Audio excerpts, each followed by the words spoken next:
जय हिंद मेरे प्यारे अजीज दोस्तों। आज के इस चुनावी मुद्दे में हम बात करेंगे उन सरकारों के बारे में जो देश में तो अपने मुद्दे को उठाकर सरकार बना लेते हैं, लेकिन उन मुद्दों को पूरा नहीं कर पाते हैं। आज से हम ऐसे बेवकूफ़ नहीं बनने वाले हैं। हम हर सरकार को, चाहे वह देश की सरकार हो या फिर राज्य की सरकार हो, हर मुद्दे पर घेरेंगे उनको। हर सवाल पे, जिस मुद्दे को वो लेकर भारत में या फिर किसी राज्य में सरकार बनाते हैं, ऐसे हर मुद्दे को उठाएंगे हम जिस मुद्दे को लेकर वो सरकार बनाते हैं। क्योंकि जिस वोट का इस्तेमाल कर हम उन्हें सरकार बनाते हैं, उस वोट के आधार पे हमें काम नहीं मिल पाता है। देश में बेरोजगारी व्याप्त है, देश में महंगाई व्याप्त है, हर जगह महंगाई ही महंगाई, हर जगह समस्या ही समस्या देखने को मिलते हैं, हर जगह भ्रष्टाचार ही भ्रष्टाचार देखने को मिलते हैं। तो जो सरकार ऐसे वादे को लेकर आते हैं, जो सरकार ऐसे प्रश्न चिन्हों को लेकर आते हैं कि वो जब आएंगे तो देश में महंगाई कम होगी, राज्य में महंगाई कम होगी, देश के युवाओं को रोजगार मिलेगा, देश के हर एक तबके के लोगों को अच्छा जीवन यापन करने को मिलेगा। क्या उस मुद्दे को सही ढंग से पूरा कर रहे हैं? क्या उस मुद्दे को लेकर काम कर रहे हैं? अब हर इस सवाल का जवाब सरकार से पूछनी होगी। जिस तरीके का हमारे देश का माहौल बनता जा रहा है, उस तरीके से एकता और अखंडता पर भी संदेह का प्रश्न चिन्ह उठ रहा है। ये प्रश्न चिन्ह इसलिए क्योंकि आए दिन लोगों का जो बातों का विभेद होना चाहिए, अब वो मन का विभेद हो गया है। लोग अपनी बातों को मुखर तौर पे नहीं रख पा रहे हैं, लोग सरकार का गुलाम बनते जा रहे हैं। लोगों का यह विचार अब सरकार से काम कराने की हट रही है, बल्कि सरकार के साथ अपने मुखौरा तैयार कर रहे हैं हम, जबकि ऐसा नहीं होना चाहिए। किसी भी देश का विकास तभी हो सकता है जब देश का शासन सही तरीके से कार्य करे। देश के शासन चलाने वाले लोग ही बहुत अजीबोगरीब भाषण देने लगे हैं, बहुत अजीबोगरीब लोगों को समझाने लगे हैं। कभी कहते हैं हिंदू खतरे में है, कभी कहते हैं मुस्लिम खतरे में है। तो क्या देश की सरकार को इस तरीके का भाषण देना चाहिए? जब अगर खतरे में ही है तो वो कौन सा एलिमेंट है जो इस चीज को खतरे में डाल रही है, उसको सुधारना चाहिए। ना कि देश की जनता को यह बहकावा देना चाहिए कि आप तलवार उठा लीजिए, आप कुछ भी कर लीजिए। जो चीज हमारे देश के लिए नुकसान है, उसको संभालने का कार्य देश के सरकार की है, ना कि देश के जनता के सामने उस बात को रखकर और खुद निकल जाए।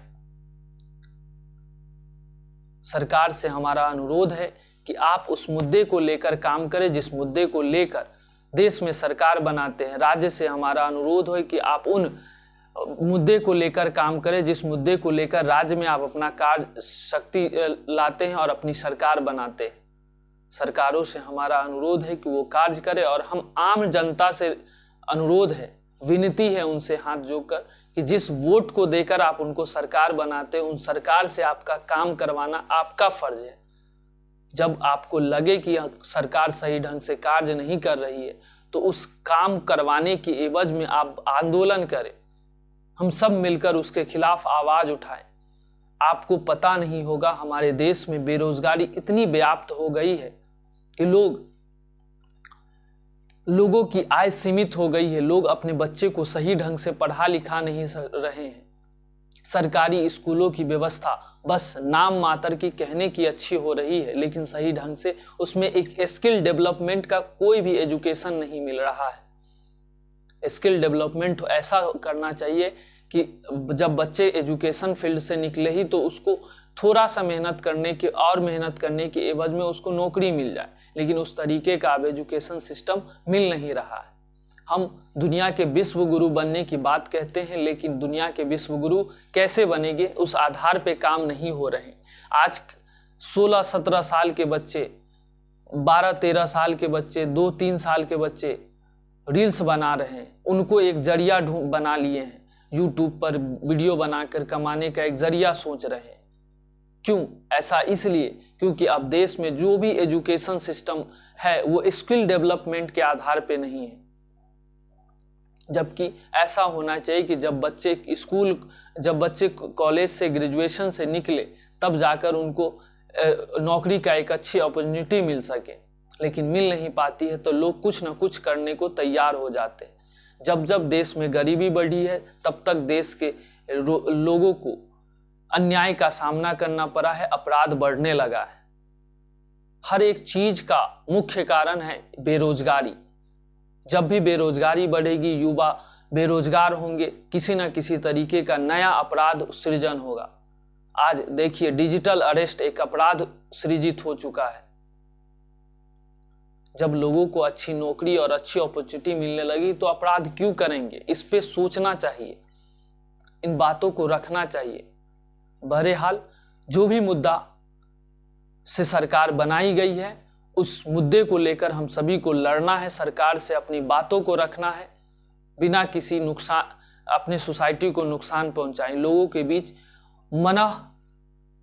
बातों की विभेद होना चाहिए, भेद नहीं होना चाहिए। आंतरिक आत्मा घृणा के रूप में नहीं आना चाहिए। देश के विकास में हम और आप मिलकर देश के मुद्दे को उठाएं। जहां पे जो चीज की कमी नजर आती है उस चीज को किसी न किसी माध्यम से आप रखने की कोशिश करें। मिलते हैं किसी नेक्स्ट वीडियो में, तब तक के लिए आप सावधान रहें, सुरक्षित रहें और अपनी देश की उन्नति में हर एक जरिए से आप उसको उठाते रहें ताकि देश का विकास सही ढंग से हो सके। क्योंकि राज्य सरकार और देश की सरकार पर सारा कार्यभार सौंप देने से वो सारे काम को नहीं कर पाएंगे। तो जहाँ पे भी लगे कि हमारे देश में इस चीज़ की कमी है उसके ऊपर अपनी बातों को रखना है। अभी चाहे वो वीडियो के माध्यम से हो या फिर वह लोगों को समझा बुझा कर हो, किसी न किसी माध्यम में रखना चाहिए। ये हमारा प्रथम कर्तव्य है। मिलते हैं किसी नेक्स्ट वीडियो में, तब तक के लिए सावधान रहे, सुरक्षित रहे और भारत की उन्नति में अच्छे एजुकेशन सिस्टम बनाने की ओर अपना मुद्दा उठाएं। जय हिंद, जय भारत।